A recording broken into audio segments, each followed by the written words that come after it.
don't know. What do you kind of see as the future of this wide receiver room right now?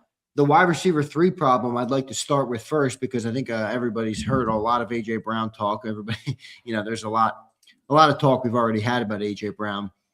What do you think about wide receiver 3? Do they bring back Jahan Dotson? Do they, look to draft somebody? Do they trade for somebody? Do they, try and find another cheap trade like they did with Dotson? Dotson was, pretty cheap trade that they had, who was a former first rounder and I forget what year with the Commanders. What do you think they do at wide receiver 3? And how much more important is this position in the new offense as opposed to what it was in the other offense that they ran, which didn't really get the wide receiver 3 all that involved? No, in theory, it should be much more important. So they got to get somebody to play wide receiver 3, and potentially wide receiver 1 or wide receiver 2, depending. Which is a tough one. Tough. Yeah. So obviously, but if you're operating that AJ will be back, so you just need somebody wide. Jahan Dotson will not be back. I don't know what he ran coming out of Penn State, but it was really good because obviously he was like the 16th pick in the draft, so he ran 4.4-ish, and that's how quickly he'll be running out of the building to get more of an opportunity somewhere. And I don't expect him to get a big free agent deal. I expect him to have to, sign a one-year prove-it deal somewhere. But to me, he'll be looking for a bigger opportunity to try to resuscitate his career. So, I mean, you got to get somebody in-house. Again, a lot of people excited about Darius Cooper. I don't know if you can count on that. I don't think that's the way to go about it. So, but as I've said pretty clearly, and you've seen it over the past 5 years or so, there's no position where you can find more ready to play contributors in the NFL draft than receiver, just because of how the game is played at the college level. There's a boatload of receivers every year.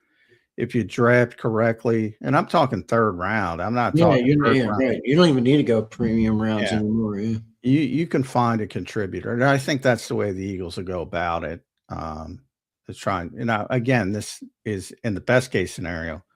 You gotta have a real plan if you're moving on from AJ Brown. If you're just trying to get a wide receiver 3, I think you can get that in the draft. So so much of this offseason depends on what happens with AJ Brown because it changes so many things at so many levels. And certainly when you boil it down to one position, and then you go into camp, if you do it, say you draft a wide receiver in the 3rd round and you say, all right, go compete with Darius Cooper for that job and then let the best man win. Right. And that's a pretty good plan. But there's so many receivers. Now you mentioned in theory that the wide receiver 3 should be more important, and I agree with you. I said that as well. Where this offense is different than the other offense. Will it actually though? Is that the game of Jalen and this offense? I know they're going to switch, but it's a good question. I don't think it is, and other people think I'm a hater. And well, you're not being a hater. I mean, and John, just entertain me as a football dummy compared to you. This new offense does rely on spreading the football to way more targets, doesn't it? That's why the running backs are used out of the backfield so much. That's why there's so much in the short pass game. This is why the 49ers sent what they did to trade for Christian McCaffrey, because he's got such the right skill set for his offense. Don't you need to spread the ball more in this offense, or is that you don't need to. I mean, the Rams are the best example because they changed this year from what Sean McVay's typically been because they had some injuries at wide receiver. And, basically for a long stretch there when DeVonta Adams went down, it was basically Puka or bust at wide receiver who had a phenomenal year. And then they got all the tight ends involved. So you can do it different ways. It doesn't have to be. The more traditional way would be the 3rd receiver. But, the Rams happen to have 57 tight ends who can play. The Eagles don't have any tight ends under contract. The Eagles have 0 right now that can play. Well, they have 2 guys. EJ Jenkins. They have futures guys. Yeah, you're not trotting EJ Jenkins out and playing 13 personnel. Team Bell. Yeah. But, so you can do it different ways. But, yeah, the easiest way is to get the third receiver involved. But you got to have a third receiver too. And maybe it's as simple as Darius Cooper. He showed some signs, can block too. That's important in this offense to have receivers who block. And he showed that he could do that. Will that be as important? Yeah, I think it's very. I see. You could argue that's even more important because when you stretch it as much as they do, got to get guys in the second level. Yeah, and if you've seen, Puka and Cooper Kupp are just phenomenal blockers. So if you can find that level of blocker, a wide receiver, and Darius Cooper's really thick, really strong. And he was such clean up some of the mental lapses he had last year. Though, he's a rookie. He's a rookie out of Tarleton State. Yeah, that's true. Sure. You're counting on some development. But what I liked about Darius Cooper is, look, he only took over that role because Johnny Wilson got hurt, and because he was never asked to block at Tarleton State because he was the biggest playmaker in the country at that level. He had all their yards every game at Tarleton State. So I like the fact that he took to it, and just because you're big and you're strong doesn't mean you're physical. He's never been asked to do that, and he showed he can do it. And he also caught the ball when it came to him, which was not often, but that's a positive. I think he had 9 catches last year. So I do have some hope that he can continue to develop. But you would certainly need a contingency plan at wide receiver 3 and some competition. And I think you can get a guy. I think that 3rd round sweet spots. And I got to look at where the Eagles are pick wise, because we're going to have to get more in the draft. But that to me, you can find a contributor. And right now they have 2 3rd-round picks, so 68 and 98. That to me is your sweet spot to find a receiver. And just looking you're talking about just looking at big boards. CJ Daniels from Miami. Zachariah Branch from Georgia. Skylar Bell from UConn. Malachi Fields from Notre Dame. He's a big physical guy, though. I don't think he'd fit as a wide receiver. Chris Brazil, Deion Burks. Man, this is 1, 2, 3, 4, 5, 6, 7, 8, 9, 10, 11, 12, 13, 14, 15, 16. 16 players in the top 100 at wide receiver. 16. They grow receivers on trees. That's why during the Carson Wentz era, it was so frustrating that the Eagles couldn't find receivers. It's like everybody finds receivers. Now, I'm not talking about the level of the top tier, but just contributors.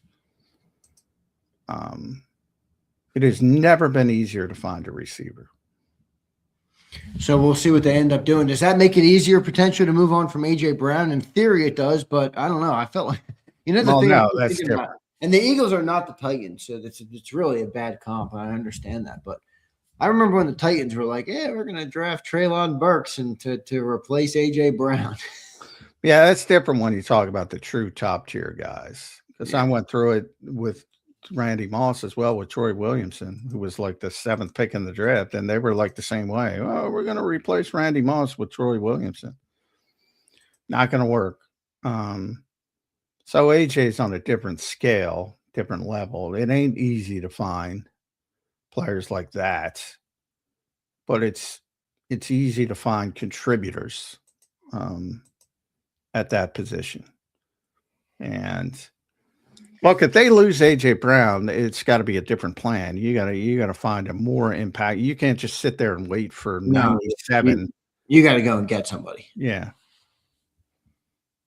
And maybe DeVonta Smith can be a wide receiver 1. You know, he's certainly got the talent. I worry Well, he's about. going to need a better 2 and 3 though than what he's got now, or what he Yeah. would. Oh yeah. Oh yeah. I mean, right now it would be Darius Cooper and Johnny Wilson, I think. Yeah, and I don't think Johnny Wilson is another guy who I think is hurt by the shift in philosophy. Yeah, majorly. Maybe finally moves to tight end. What about Ben Van Sumeren? He might be hurt from the philosophy switch as well. Well, they're going to have a fullback. I think. Wait, is Ben's contract up? No, he's a restricted free agent, so he's not getting tendered. The restricted free agent tender is like over $3 million, so he's going to be unrestricted.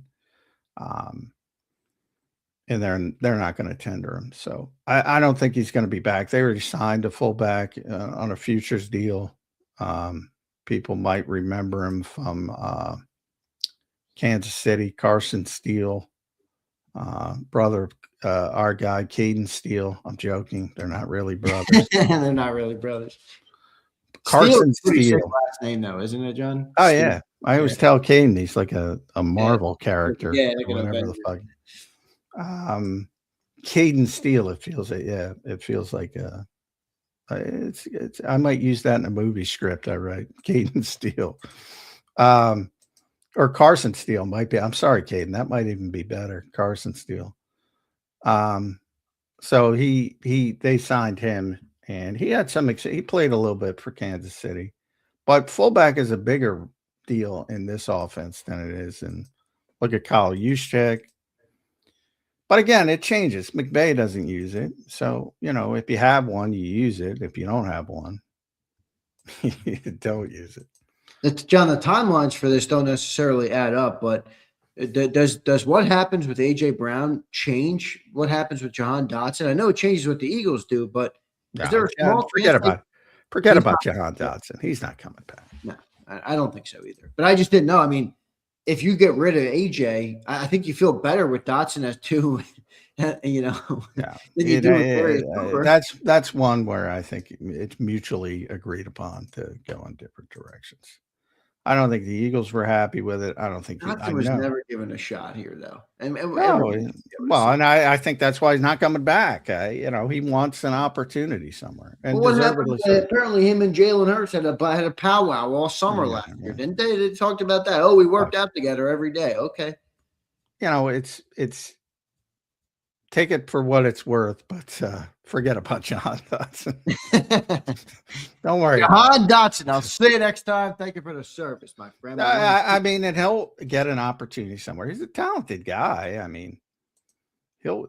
But that's part of the reason why. It's like, you know, DeAndre Swift didn't want to play here because, you know, he wanted to catch the ball more. And DeAndre Swift's balling. And by the way, I can't get over Press Taylor being the offensive coordinator for awesome. Ben Johnson. It's awesome. It's awesome. The new great offensive mind in football that everybody loves has hired Press Taylor. Oh, it's so for my purposes, for my selfish purposes, it's awesome. I was so excited. I was so excited. I think it's awesome too. I mean, because he's another guy. I mean, Press is a good dude.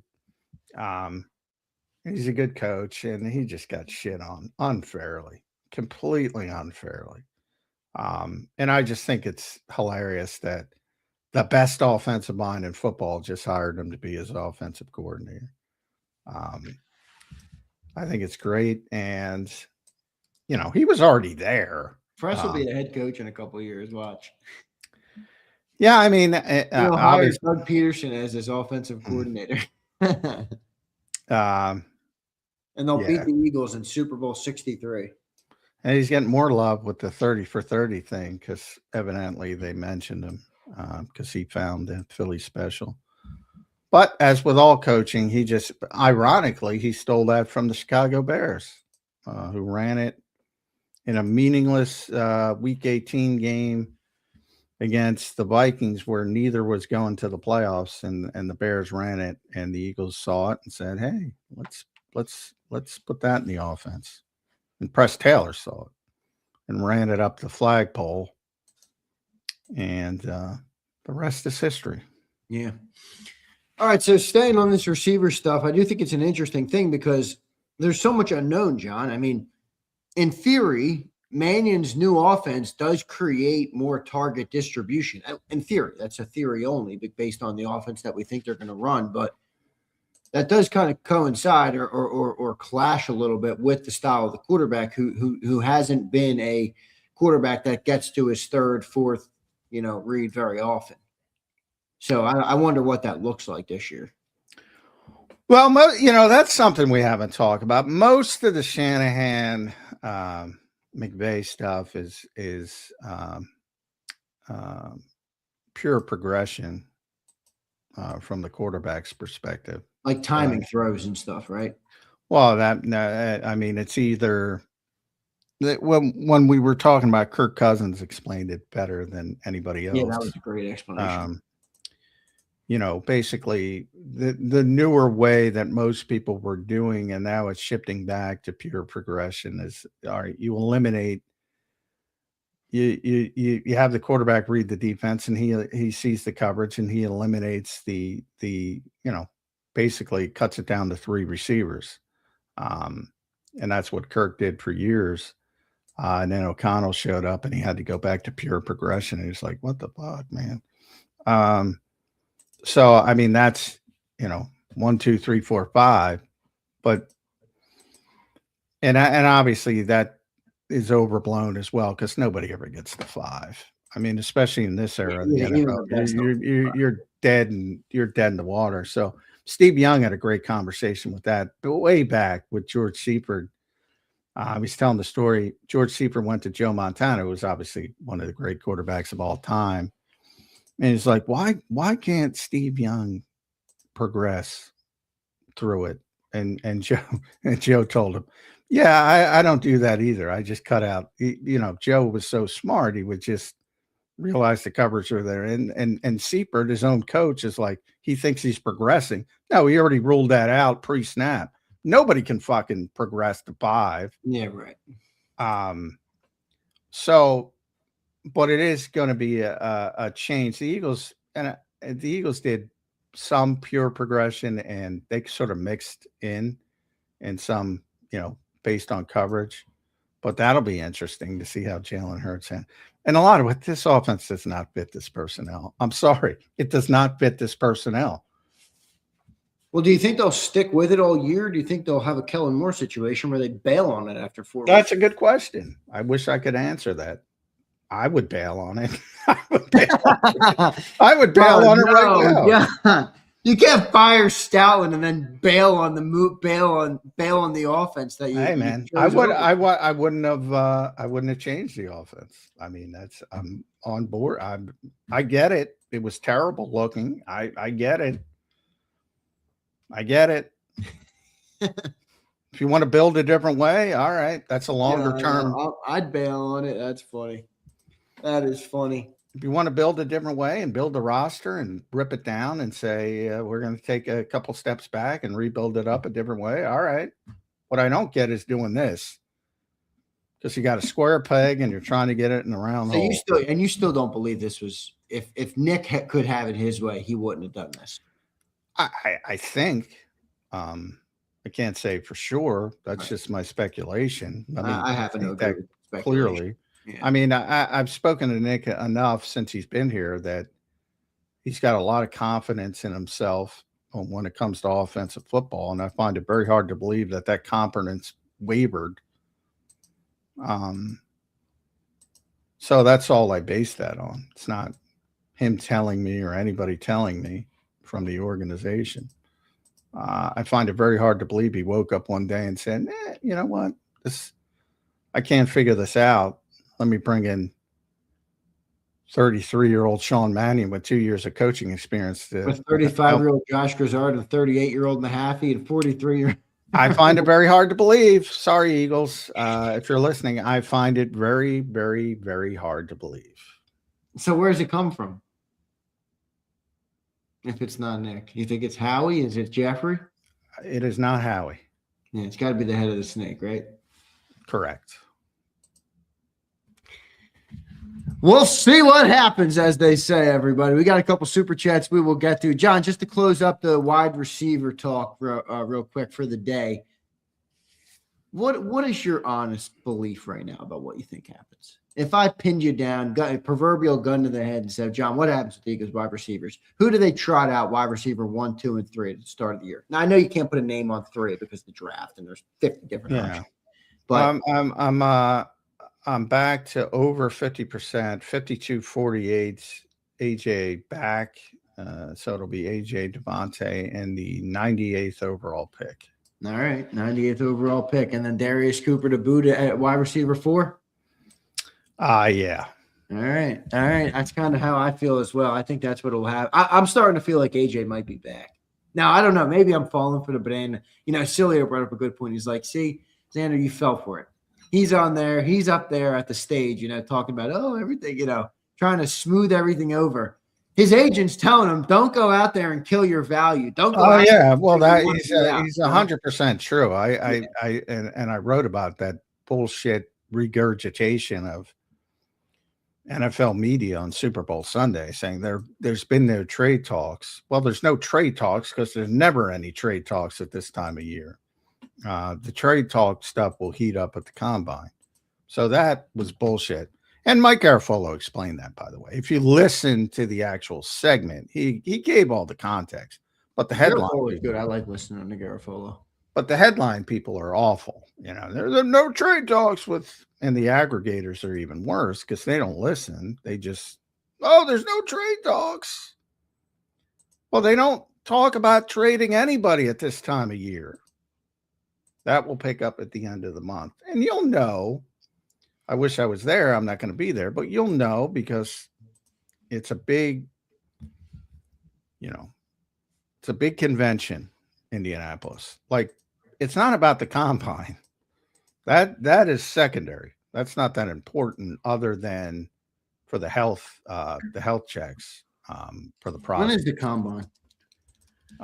Late this month, February 28th, something like that. So, that's where all the free agency stuff, the foundation of the free agency stuff, whether it's signing guys, trading guys, that's where it all starts. That's the real tampering period, not the March 11th to March 13th, which is actually a legal negotiation period. The actual tampering happens before that in Indiana, and it starts in Indianapolis. All right, good stuff there. We'll see what ends up happening here at the with everything that's going to unfold. How dare Brian Pumper? He just checked in and said, "No Johnny Wilson mentioned." Pump, are you listening? We talked about Johnny. Yeah, Come on. We talked about Johnny. I even said they might move him to tight end now. How about that, Pumper? You've been on that. Hasn't Pumper been on that for I don't know. Since he got drafted? Pumper thinks he's actually like an AJ Brown level receiver. Oh, is he? I'm getting Pumper conflated with another. Pump, you gotta set the record straight, Pump, on what you feel. Here's Pump. Speaking of him, we got 3 super chats from him, so he's gonna dominate the conversation for the next 10 minutes. Pumper says, J-Mac just lied. Tanner Montana threw a touchdown to AJ and Smitty that year. Let's stop the Jalenite pandering, sir. I don't know why you try to go down this route because it's very easy not to lie, Pumper. I don't lie to begin with, but you're talking about the final 4 throws of the game prior where he's in for 4 snaps, and he did. And that's when you turn him 4 snaps or whatever throws, that part of him. And you're conflating that into he's a starting level quarterback, which is even dumber than saying week 18. That doesn't matter because he played with backups. So it matters because he had 5 good throws with A.J. Brown and DeVonta Smith. You think that's going to convince Las Vegas to, hey, we're not drafting Mendoza. Did you see these 5 throws? 4 beautiful snaps. And a blowout? Come on, dude. You're embarrassing yourself. Here's Pump again. He says, fellas, do you think Steve Young intended to crop Hurts out of this picture? New nickname, half of Hurts, half of amazing. He only plays a half a game. Did you see what he's talking about here? I guess Steve Young put up a picture of him all at the game, and Hurts was cropped I have out. Half no of Hurts idea. was available. I don't know what the fuck. No idea. If he's trying to post a picture of himself, well, yeah, why does he want Jalen Hurts? No, it was the picture of all the group. Oh, and he just cut out Jalen Hurts? Yeah, but it was one of those things where Jalen was on the end of the picture, and then you have a Oh, 64-year-old obviously, you can't Steve crop him. Young. You can't Yeah, he crop doesn't him out probably of the doesn't know how to middle. make You a know? post the right way. He doesn't know how to crop an image the Yeah. right way. So What? People are just so the Jalenites are so just sensitive about everything. My guess is Steve Young didn't give a shit, and yeah, that's my guess too. that's how the computer cropped the image. That's exactly what I said. Here's Pumper. Last one from Pump. Fellas, y'all looking at it all wrong. This is a Shanahan system. We need a yak guy at wide receiver, a Debo Puka type, a wide receiver with a running back body. Well, yeah, I mean, yards after catch is important. It's not easy to get a Puka type. Debo, had a small window until he got out of shape. But yeah, it's a big part of it. The manufactured touch aspect will be a big part of it as well. Lining guys up in the backfield, that'll be a big part of it as well. You can't just one of the things fans I think get mixed up is like, well, you need a Debo Samuel type, you need a Puka. As Sean McVay felt, well, you don't have that, you do this. I don't have a third receiver. I'm going to play a bunch of 12 and 13 personnel because I got a bunch of tight ends. I don't have this. I'm going to use that. I don't have a fullback. I'm not going to use a fullback. San Francisco has a fullback. They use a fullback. You have the best maybe pass receiving back of all time. You're going to utilize them more than if you don't have them with Christian McCaffrey. And the San Francisco, when he was hurt the year prior, they shipped it, and they're playing Jordan Mason, who's a bruiser. The good coaches utilize what they have, and that's my problem with the Eagles shifting gears, because they built the team a certain way, and now they're saying, oh, we have to play this way, and they're not built to play this way, at least right now. Now you can start doing that in the draft and free agency, and if you really want to go this way, you got to start getting talent that fits better. But as McVay's the best example of this year because he went to play so much 13 personnel. He had been the 11 personnel guy. All he does is run 11. He shows up this year and he's running more 13 than anybody because that's what he had. Good stuff there. We'll see what ends up happening with this Eagles offense. I do think John is on to a good point there, though, where we know what the offense is trying to be, but what is it actually going to be? We'll find out in the year. I'm going to give everybody just a real quick look at the draft order that the Eagles have. So this is it on your screen right now. You can see this is the Eagles picks, and we will see how they use those picks here in the NFL draft. So it's going to be interesting to see what they end up doing, John, in the NFL draft. That's from NFLDraftBuzz.com. A lot ahead of us here, John, in the offseason at the very start of this thing, and a lot of changes are happening in Eagle land. There's a lot to talk about this offseason, J-Mac. Yeah. This is going to be the most uncertain offseason. You've already seen it from the coaching staff. You got a bunch of new coaches. You're going to have a few more.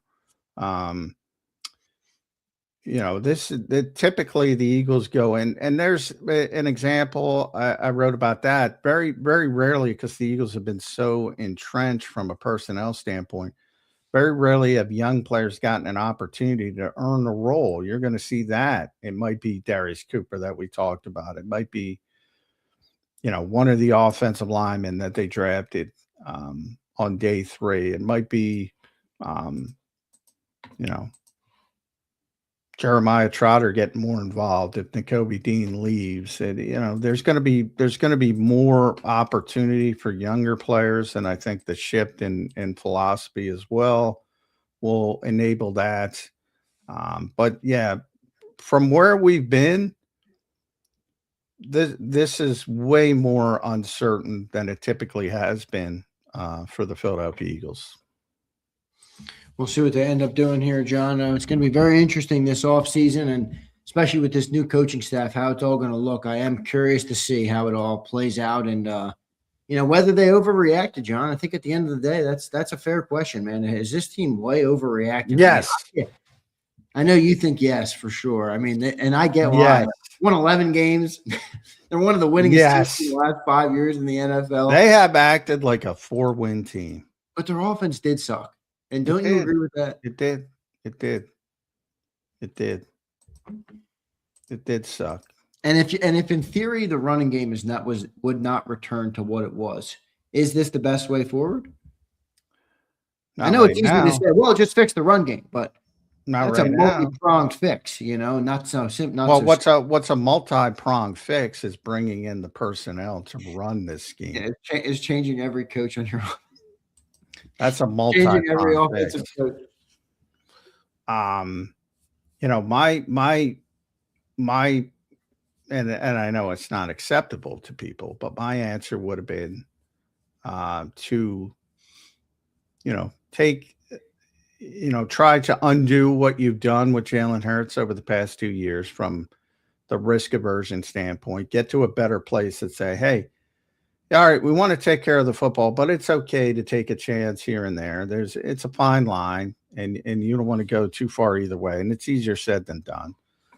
I have to convince him that the +1 in the running game has to be part of the equation. Whether he doesn't want to do it or the Eagles didn't want to do it, it doesn't matter. Both sides have to realize that's got to be back in the equation. And I think that fixes a lot of your issues. Now, look, the whether AJ wants to be back, that's still a big part of the conversation. Less likely to want to be back under the old school format, even with some tweaks. That's certainly part of it. Again, the injuries to Landon Dickerson and Lane Johnson and where they're going to be, that doesn't change. But, man, they got a long stretch of demonstrated history of performing well and winning a lot of football games. And to throw that baby out with the bathwater because they won 11 games and had a shitty performance against San Francisco, that sounds like panic to me. It does, but is there a way to look at it where the league did catch up with the offense that they were running? It wasn't going to work like it. Yeah, but why did they catch up to it? Why did it? Did they catch up to it because they just figured it out, or did they catch up to it because Landon Dickerson couldn't move and Lane Johnson wasn't there and Cam Jurgens was coming back from a back injury because Jalen Hurts decided, or someone decided for him, not to run the football? Why? That to me is a bigger question. And I think it leans towards guys not performing up to their previous standard, not the shitty high school scheme, which I've said from day one. You know this, Zander. Other people could make up their narratives, but you know this. I've said from day one, this is not a pretty offense. It is not an aesthetic offense. It never has been. It wasn't in 2022. It wasn't in 2024. You like the results, but it wasn't creative. Yeah, it wasn't emotion and I get what you're saying.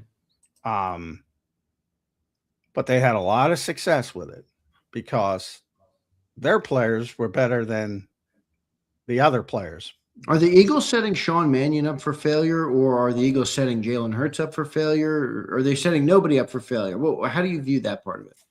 I don't think they're setting people up for failure. I think not intentionally. I'm not saying intentionally. I'm saying you hired Sean Mannion and you told him you wanted to bring in this new offense, knowing that the players and the personnel you have on the team are probably not the best fit for that offense.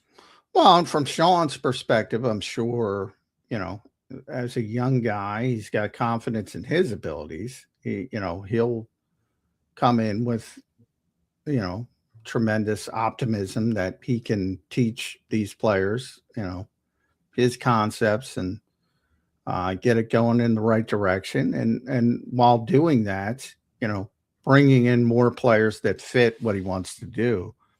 And I'm sure you have to have confidence to perform.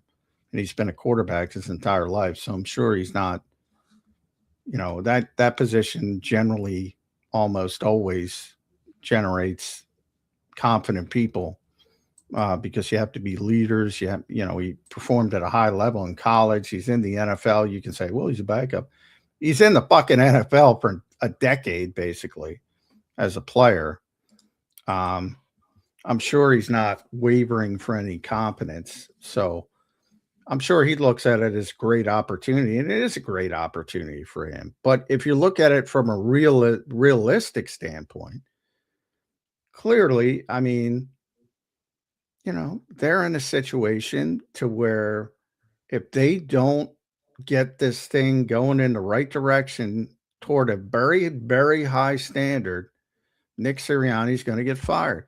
And if Nick Sirianni gets fired, guess what?